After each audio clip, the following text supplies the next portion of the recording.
بسم اللہ الرحمن الرحیم۔ السلام علیکم ورحمۃ اللہ وبرکاتہ۔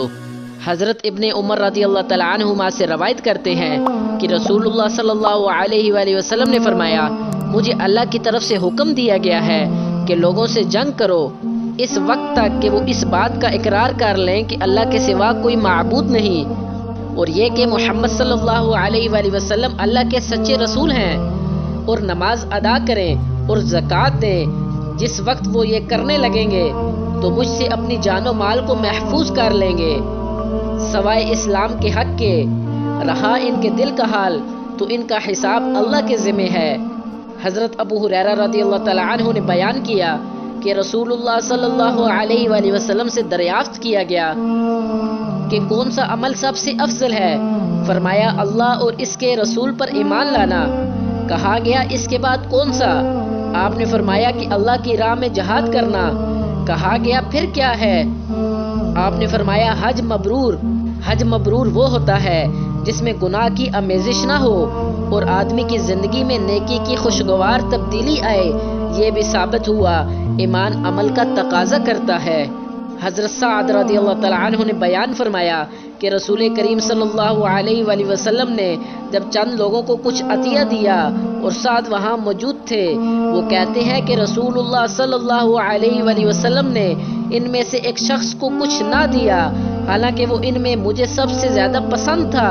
میں نے کہا، حضور آپ نے فلاں کو کچھ نہ دیا، میں اسے مومن گمان کرتا ہوں۔ آپ نے فرمایا، مومن یا مسلمان؟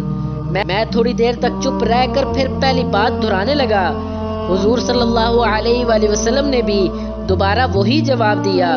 پھر آپ نے فرمایا کہ اے سعد، باوجود یہ کہ ایک شخص مجھے عزیز ہے، پھر بھی اسے نظر انداز کر کے کسی اور دوسرے کو اس خوف کی وجہ سے یہ مال دیتا ہوں کہ وہ اپنی کمزوری کی وجہ سے اسلام سے پھر جائے اور اللہ اسے آگ میں اندوہا ڈال دے۔ حضرت عبداللہ بن عباس رضی اللہ تعالیٰ عنہما سے روایت ہے کہ حضرت صلی اللہ علیہ وآلہ وسلم نے فرمایا، مجھے دوزخ دکھلائی گئی تو اس میں زیادہ تر عورتیں تھیں جو کفر کرتی ہیں۔ کہا گیا، حضور کیا وہ اللہ کے ساتھ کفر کرتی ہیں؟ آپ صلی اللہ علیہ وآلہ وسلم نے فرمایا کہ اللہ کی ناشکری کرتی ہیں اور احسان کی ناشکری کرتی ہیں۔ اگر تم عمر بھر ان میں سے کسی کے ساتھ احسان کرتے رہو، پھر تمہاری طرف سے کبھی کوئی ان کے خیال میں ناگواری کی بات ہو جائے تو فوراً کہہ اٹھیں گی کہ میں نے کبھی بھی تجھ سے کوئی بھلائی نہیں دیکھی۔ حضرت ابو ذر سے روایت ہے کہ میں نے ایک شخص یعنی غلام کو برا بھلا کہا تھا اور اس کی ماں کی غیرت دلائی یعنی گالی دی، تو رسول اللہ صلی اللہ علیہ وآلہ وسلم نے یہ معلوم کر کے مجھ سے فرمایا، اے ابو ذر، تو نے اسے ماں کے نام سے غیرت دلائی ہے، بے شک تجھ میں ابھی کچھ زمانہ جاہلیت کا اثر باقی ہے۔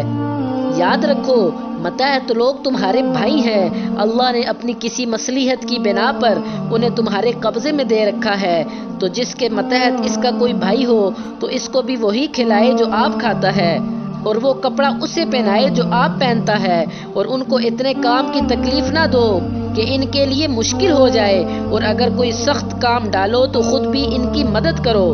پیارے دوستوں، اگر آپ کو یہ میری ویڈیو پسند آئی ہے تو میرے چینل کو ضرور سبسکرائب کریں۔ اللہ تعالیٰ آپ کو اپنے حفظ و امان میں رکھے۔ ملتے ہیں نیکسٹ ویڈیو میں، تب تک کے لیے اللہ حافظ۔